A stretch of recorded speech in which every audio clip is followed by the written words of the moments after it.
No one is ever going to pay you what your products and services are worth.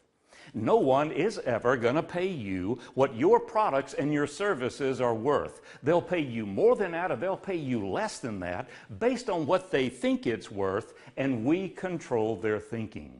There are two ways to sell: value-added selling and commodity selling.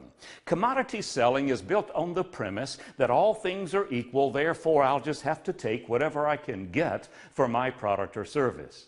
Value-added selling is built on the premise that I can differentiate my product or my service. Now listen closely. I can differentiate my product or service in the customer's mind, not necessarily in reality, but certainly in the customer's mind, to the point where they will give us whatever we are asking for our product or service. The only kind of selling that I teach is value-added selling. The reason is I don't believe in commodities. I've never seen one. Every product, every service can be differentiated to the point where the customer will give us whatever we are asking for our product or service. So the topic on the table this morning is going to be value-added selling. We're going to talk about why price is never the real reason why the customer said no.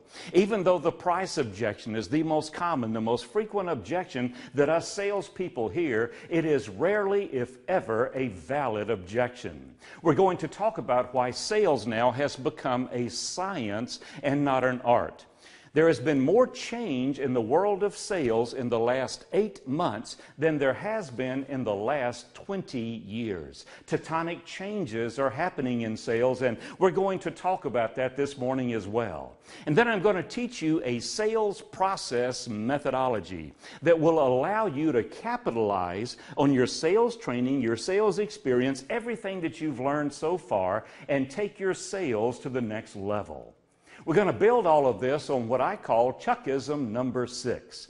Chuckism number 6 says, in the history of recorded time, no customer has ever said your price is too high and meant it. In the history of recorded time, no customer has ever said your price is too high and meant it. Even though the price objection is the most common, the most frequent objection that we hear, it is rarely, if ever, valid. So what is the customer really saying when they raise the price objection?